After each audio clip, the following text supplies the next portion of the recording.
Yeah, so uh, the post office. Let's talk about that. Hi, everybody. Massmonger here. Welcome to the Massmonger's Lair, where we do unboxings and boxings. We show off my work. I like to show off my collection. We talk about masks. We talk about horror films, music, anything that tickles my fancy. But today we're going to talk about something that doesn't tickle my fancy. It all started Saturday. So, if you guys don't know yet, I'm a mask maker. I make masks amongst other things, and I had to go make a delivery, and I was right there at the wire when the post office closes. The post office closes at 12:30, and I showed up at 12:25, and I have 3 envelopes and 3 packages I have to ship out. Um, and one of those packages just happens to be a special mask that I was sending out to AJ Good of the House of Masks. Um, See, he, as well as me, is a fan of the band Psychotic Symphony. And I made this mask based off of the specs that Krusty Utter gave me, even though it's not the exact masks from the 80s that he had. He sent me the links of the current versions that he would use today. And so I made it. And I've had it for the longest time. And I remember asking AJ if he'd be interested. And he's like, oh, yeah, definitely. And so I decided I'm finally going to send it to him. Now, granted, this mask, balled up, it's just a wig and a sock style mask with a skull, painted into it. But, it represents Krusty Utter and stuff like that. So I put it in the package and I go to mail it out. And I have 2 other packages. One, the Harvester from Hordecast. He actually purchased 2 masks off me. He ordered a Zoedemon and the Junk Punk or Franken mask that I did of the Jason Voorhees masks combined. And then I also had to do the May Massmonger's monthly mask box to Desperado. So I have 3 packages, 3 envelopes. The envelopes had a couple sticker sets in there that I sold. Some were raising money to help out Casper Box Stacks, which I'll talk about in another video. And another one dealt with a person that bought my book, Concord the Robot, as well as left a review on Amazon and posted a picture of him reading it. So I'm there. I have everything showed up at 12:25. They close at 12:30. But if you get into the door before 12:30, you're allowed to still be there after 12:30. They just closed the doors at 12:30. So the guy in there, he's already miffed over the fact that I showed up with 5 minutes to go. I'm still trying to fill out the addresses on it. I have everything written down on the side digitally in my phone that I'm transferring it over to. And so I punch in, I actually write everything out, and I finally go up to him, and it's still like 12:29. All he's got to do is just, and he's done. Well, I realize that as I'm trying to get everything in order, he's doing the box that's supposed to be on the House of Mass next, which is in Chillicothe, and it's written Chillicothe, his P.O. box and everything. And as I'm getting everything in order, I look over there because they have the little side digital thing that says, is this address correct? And you can hit yes or no. I noticed that it popped up Cincinnati. That's not Chillicothe. Completely different spelling. Yeah, so what? They both start with a C. Doesn't matter. Well, I'm putting the stuff back down so I can red button it, and then suddenly it disappears. And I go, where did that go? He's like, oh, don't worry about it. Okay, so I'm still trying to get everything in order. He prints up the sticker, puts it on the box, and I look over and I see that it says it's going to Cincinnati. No. Um, and so I go, hey, I just want to let you know that's not Cincinnati. That's Chillicothe. Look, it's written Chillicothe. And he tips the box, looks at it, and goes, huh, we'll fix it. Well, okay. And then he just keeps going on, scans the other boxes and stuff. So I'm like, he hasn't fixed it. He gives me the total. And I'm like, you're going to fix this, right? He's like, oh, yeah, we'll get it fixed. Don't worry. And I'm like, okay. So I'm standing there waiting for him to fix the address, fix the address label that he made. And he just grabs all the boxes, turns around, and dumps them all into this the packaging bin. And I'm like, I thought you said you were going to fix it. Well, they'll fix it in the back, and just waved me off. I wanted to give them the benefit of the doubt, which was stupid of me. So we had Memorial Day and whatnot. This morning, when I go to look at it, I noticed that it is getting ready to go out for delivery in Cincinnati. So still had the wrong address. So I had to try to call them up. Was on the phone for half an hour, nothing happened. Finally, I just drove to the post office to let them know what happened. And they told me flat out, no, unless he goes through and stops it and punches in a new address, that's wherever he punched in is where it's going. They showed me the P.O. box that he's shipping it to. The P.O. box has 2 more numbers than the P.O. box of the House of Masks. And I'm like, those numbers aren't real. And I said, that's Cincinnati, not Chillicothe. I said, this is who I sent it to, showing them the address of the House of Masks. I wonder why he did that. I was like, because he wanted to go home. Like, he was waving me off. He was blowing me off the whole time. And finding out from other people working there, he is not well liked because of his attitude. He was very disrespectful to me, which, it doesn't matter. 5 minutes till close or opening hours. I've dealt with that too in the work industry. I used to work in the entertainment industry a lot. I ran a bowling alley. I ran bars. You're getting ready to close, and then 10 minutes before closing time, here comes a family wanting to bowl. You still let them do it, no matter how bad it is. You don't give them crap for it. You don't blow a bunch of shit at them. You just do it,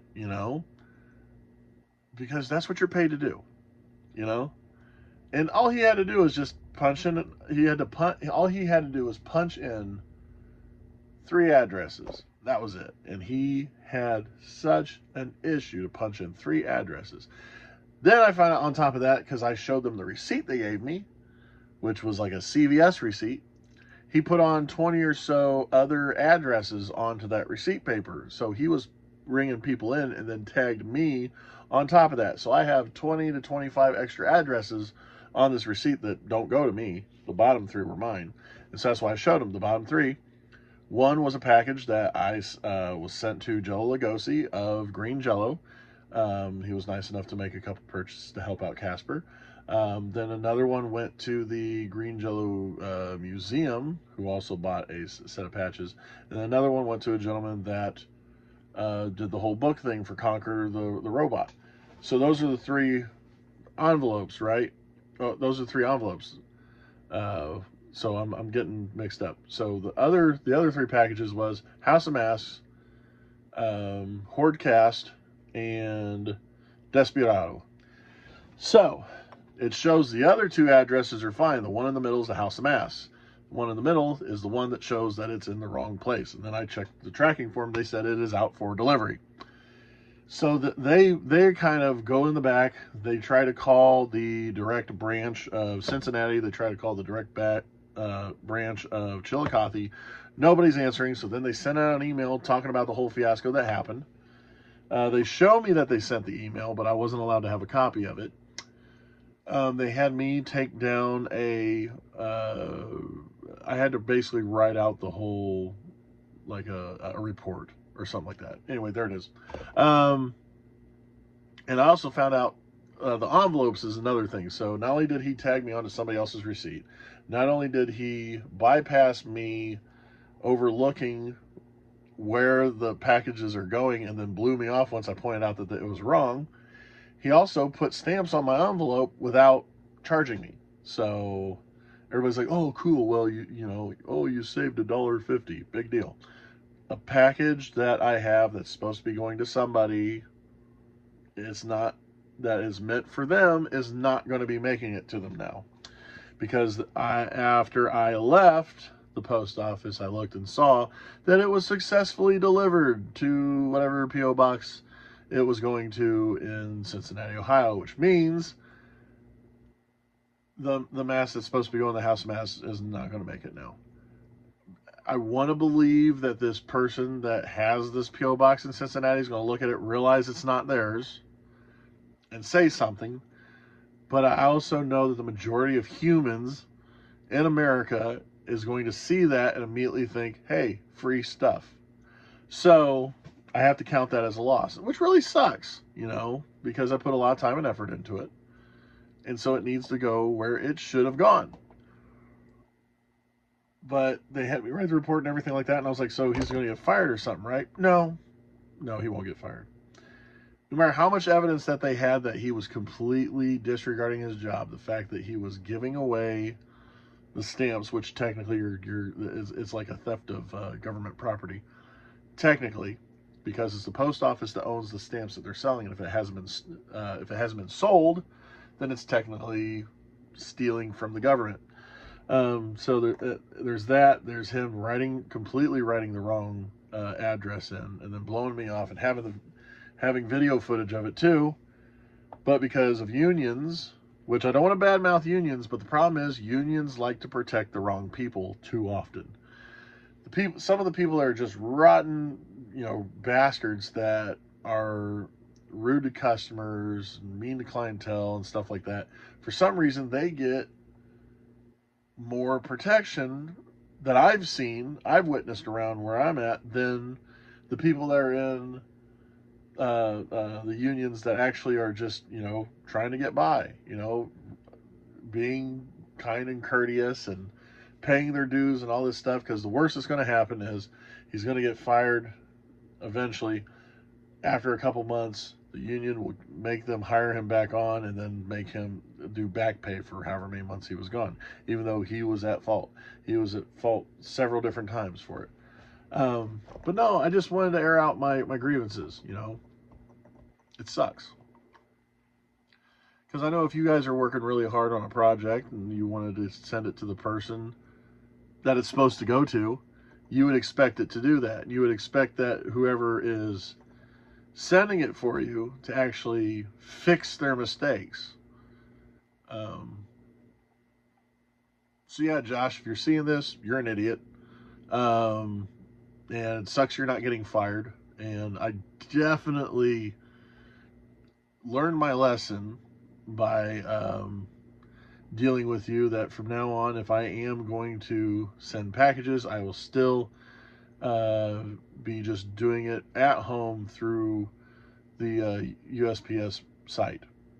You know, because in the past like 8 months, I've only used the site. I just did it this time because I didn't have enough time to use the site. I had to get it into the post office as soon as possible. And because of that, I had to deal with Josh, complete asshole. And yeah, he sucks. Blatantly sent a package to the wrong place, waved me off like it wasn't a big deal, blatantly stole from the, you know, from the government, put those stickers on my envelope, and they didn't realize that happened until I told them. I was like, yeah, you put the stickers on my envelope. And they're like, we had a loss, because they pointed out that they had a loss of stamps. They didn't know where it went. I'm where it went because he put them on my envelope without charging me. So he did all that stuff, and more than likely he won't even get like a slap on the hands for it. That really sucks, because what would you do? Like, let's say you had to have a prescription meds sent to you, and he's the guy you had to go through, and he decides to put somebody else's address on it. And these are prescriptions that are like important for like your mother or your grandmother or somebody like that to have and stuff, and you realize that they're not going to get it. It's going to go to somebody completely different. You know, it's like, I know that this mask going to the wrong place to some of you guys might seem trivial, but it's like, come on, just work on your customer service a little bit. I don't know. Like I said, I just wanted to vent. Thank you guys for listening to my crap. Hopefully the next video will be better. But until then, remember that Josh is an idiot.